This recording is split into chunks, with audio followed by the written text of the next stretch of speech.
Great collide atau tabrakan besar akan menimbulkan great fracture. Akan ada tabrakan besar yang akan membuat dunia patah dua. Dua tabrakan ini adalah tabrakan yang dilakukan oleh dua kekuatan negara besar, Amerika versus Tiongkok. Keduanya punya dua sistem pemerintahan berbeda, punya dua sistem keuangan berbeda, keduanya punya sistem teknologi berbeda. Kedepan akan makin kencang keduanya bertarung karena salah satu pasti tidak mau menggunakan sistem yang lain. Salah satu harus kalah atau salah satu harus menang. Inilah yang saya sukai dari Tiongkok, melawan hegemoni barat dengan membuat sistem sendiri, dan inilah yang saya tidak sukai dari pejabat yang tidak paham di 70 negara yang ikut-ikutan Tiongkok. Mengapa tidak tiru Tiongkok, yaitu melawan hegemoni? Oh lupa, banyak negara tidak lengkap aset negaranya. Apa itu aset negara? Posisi geografis negara tersebut, sumber kekayaan alam negara tersebut, pastinya mindset pejabat dan bangsa tersebut juga tidak siap. Letak geografi yang tidak menguntungkan, sumber daya alam terbatas, namun mindset manusianya canggih seperti Swiss, Finlandia,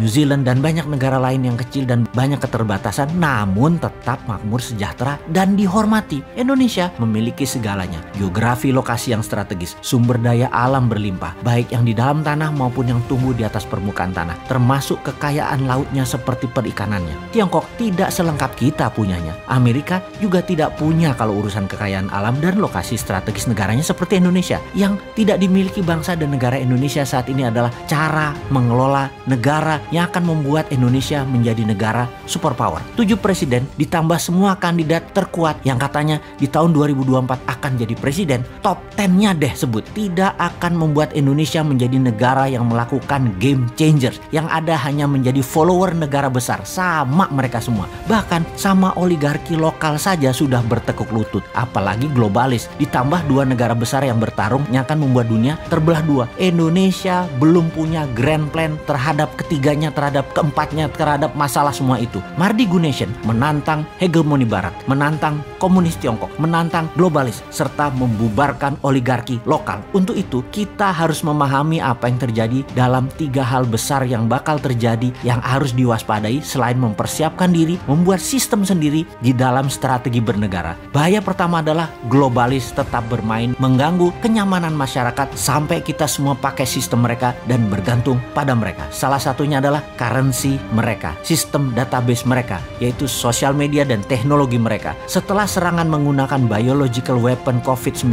mulai berakhir, mulai mereda, vaksin, vitamin, obat-obatan, pharmaceutical telah menjadi bisnis triliunan dolar dalam 2 tahun ini. Mereka meluncurkan Ebola tipe 10 berawal di Guinea, Afrika Barat, Februari 2021 ini. Penyebarannya dahsyat, cepat, dalam sekejap. Ebola tipe 10 ini adalah man-made disaster, virus kembangan dari laboratorium. Memang sulit dipercaya bagi mereka yang sederhana cara berpikirnya, apalagi yang sederhana itu populer sehingga bisa menjabat. Susah memahami semua itu kalau juga di lingkaran pejabat berpikirnya bagaimana jabatan ini bertahan selamanya. Tidak akan membuat rakyat selamat dari outbreak corona varian baru B117, juga dari kemungkinan Ebola tipe 10 ini jika pertahanan akan perang biologi masih berupa vaksin, bukan politik seperti kita teriakkan berpuluh-puluh kali. Ini political will, ini political strategi. Oke, sudahlah, kita tak usah memaksa. Libido politik terlalu besar, libido berkuasa terlalu besar. Partai mulai menggadang-gadang pemimpinnya. Partai merah, putih, biru, kuning mulai menggadang-gadang putrinya, anaknya, cucunya. Partai biru lah belah dua, dan kemungkinan yang diakui oleh pemerintah adalah partai yang membela pemerintahan sekarang. Nggak apa-apa.